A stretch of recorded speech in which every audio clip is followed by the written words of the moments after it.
The Mazda MX-30 was the brand's first stab at an all-electric vehicle, and though it shared a lot of the qualities which we know and love from Mazda, that includes driving dynamics, high-quality materials, good build quality, it did lack in a key area, and that was all-electric range, with the Mazda MX-30 electric only being able to achieve around 140 miles, and this was an issue for a lot of people. But Mazda always claimed that they purposely put a small battery in the MX-30.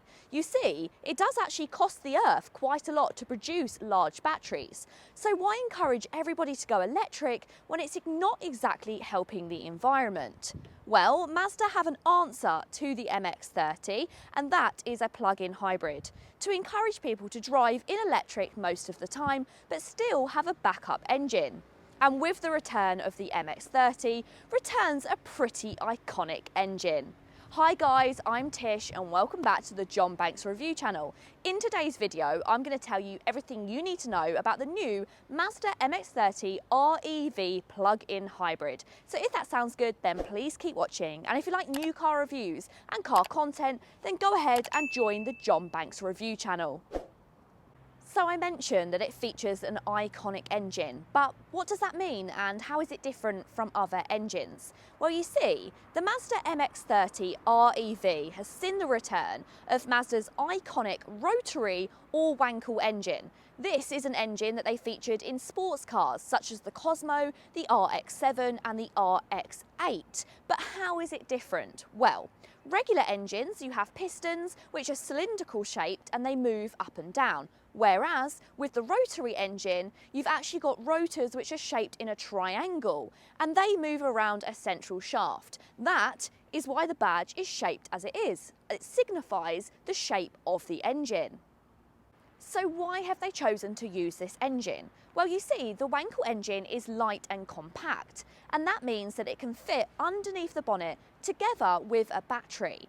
And it's going to work as a range extender. So rather than working separately, what it will do is the engine will charge the battery and the battery will drive the wheels. That means you get all the benefits of an electric vehicle, but you don't get that range anxiety. Although I say that, but it will drive on fully electric for up to 53 miles. So you can still use this car as an electric car around town, but you just have the backup of the engine if you want to do long journeys. And for long journeys, it will do up to 400 miles. But it isn't just the rotary engine that the Mazda MX-30 shares with the RX-8. It also features suicide doors. And what that means is the doors open from the inside out. This is a very cool and quirky feature that we don't see on many other cars currently on the market. It does mean that practicality is somewhat hindered because to be able to open the rear doors, you need to open the front. So if you're going to be using this car often, taking people in and out of the back, maybe it's not the most practical. But if you're only very rarely putting people in the back, then it's great. And it's also good for loading in items because you get electric seat adjustments on the back of the front seats. And what this means is you can move the seat forward at the touch of a button, and then you have a really easy load area access. Once in the back, I would be wrong to say that it's spacious. It is pretty small in the back here. You're definitely not going to want to carry 3 people.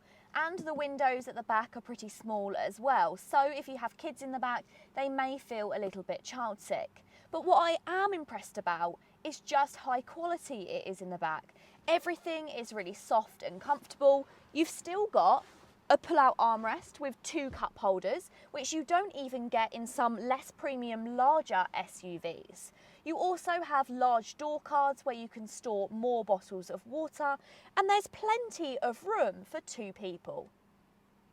When I first accepted a job presenting for the John Banks Review channel, John Banks told me there was something that was very important to them, and that's the fact that I always stay open and honest with my findings on their cars. Of course, they'd like to sell more cars, but ultimately they just want to give customers all of the facts and figures that help them make the best decisions for them, which I quite like. And in respect of that, I need to talk about my own personal findings with the Mazda MX-30. I spent a week with this car, not this one in particular, but another one, and I did around 500 miles. And in that 500 miles, I was seeing, well, around 35 mile per gallon, which is a long way off of the claimed plus 200 mile per gallon that Mazda say it can do. However, I've jumped in John Banks's car this morning, and this car is reading 90 mile per gallon. So what's the big difference? Well, you see, you can't see this car as a long distance car. I was expecting it to be able to do loads and loads of mile per gallon on my really long journey. But ultimately, to get the best out of this car, you still need to be driving it around on as much electric as you possibly can. And that's exactly what John Banks have been doing. They've been keeping it topped up and they've been driving it around locally around 20 miles. And that is perfect for getting in upwards of 100 miles per gallon. But when I was doing the long journey, I was running out of electric very, very quickly. And then the engine was having to work a little bit harder to be able to recoup that energy to put into the battery. And that's why it was being so uneconomical and a lot different to what they claim. This goes to show that if you use this car locally, it can really be extremely economical. Of course, something I did find with the week that I spent with this car, which is still apparent now, is just how comfortable and lovely this car is to drive. The suspension is nice and soft, but it's just firm enough to still get good engagement. Mazdas have always been very engaging to drive, and the Mazda MX-30 is no different. The steering is really well weighted, so it feels engaging around corners. It is a little bit taller, so it's not exactly the most nimble, nothing like an MX-5, but it's still really engaging to drive. And on those long journeys, I found it ultra comfortable. You also have the benefit of this driving like an EV, so the engine is really quiet and it's nice and smooth. You also have great power delivery, which picks up nice and quickly. Still handcrafted in Japan, one of my favourite things about Mazdas will always be their interiors. They feel so high quality, the materials used, the build quality, and also the quirkiness, which I'll talk about a bit in a minute, and the MX-30 is no exception. The REV model comes in 3 different specifications. You've got the entry-level Prime line, which gets tons of equipment. This includes a rear parking camera with parking sensors. You also get adaptive cruise control, satellite navigation, Apple CarPlay and Android Auto, Bluetooth, DAB radio, automatic lights, automatic rain sensing wipers, and a head-up display, as standard. If you go for the middle spec exclusive line, this brings nice extras like electrically adjusted seats, rear tinted windows, and you also get keyless entry and start. Now, if you go for this top spec Makoto trim, which I'm sitting in today, it's absolutely filled with everything you'd ever need. You also get automatic high beam assist, you get a 360-degree parking camera, a Bose surround sound system, an opening sunroof, and you get 3-pin charging in the front of the car, and you get one in the boot, which is very cool. Let me tell you a bit more about that. This 3-pin plug works as a vehicle to load system, very similar to cars like the Ioniq 5, but you don't have to plug it in via the charge port. Instead, you just have a 3-pin charger in the back of the car. And when you plug into this, it draws energy from the battery rather from the 12-volt battery, meaning if you're camping or if you have a power cut, you can actually run items off of this 3-pin charger. As I mentioned, quirkiness is something that Mazda is very good at doing, and this car is no exception. Not only have you got that engine and doors, but you also have materials on the inside that you're not really used to seeing. For instance, in the centre console, you've got cork, which runs all the way along the middle and underneath this storage area. You see, Mazda have used cork because before they produced cars, they produced cork. You also have felted door cards, which are made from recycled bottles, which once again are a little bit quirky and different, and I think it makes this car very interesting. One thing that this car is fantastic at doing is being user-friendly. There's lots of buttons and controls.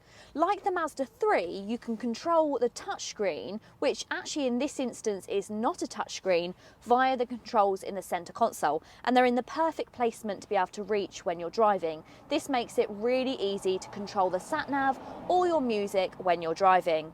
You also have physical climate control dials, which stay in this central touchscreen, and they're really easy to use. You've got buttons down the side, and you've also got your heated seats and heated steering wheel at the top of the screen. So what have I learned from my time spent with the Mazda MX-30 REV? Well, I've learned that it's best to look at this car still as a fully electric vehicle. To get the best benefit out of this car, you'll keep the battery topped up as much as possible and do all of your short journeys in full electric. This is where you're going to see the biggest cost saving compared to a petrol or standard hybrid vehicle.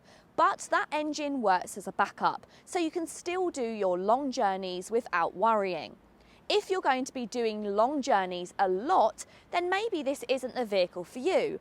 As I experienced, you will see a drop in that fuel economy. But if you're doing a lot of short journeys and just the occasional long one, then it's absolutely perfect. I really hope you've enjoyed this video today, guys. If you have, please go ahead and give it a big thumbs up. Let me know all your thoughts on the Mazda MX-30 REV. Pop them in the comments down below. And if you want to see more videos like this, go ahead and hit the subscribe button. And don't forget, if you did have any questions or queries on the MX-30 REV, or if you wanted to take one out for a test drive, then you can do that at our Mazda Colchester dealership. Until next time, see you later.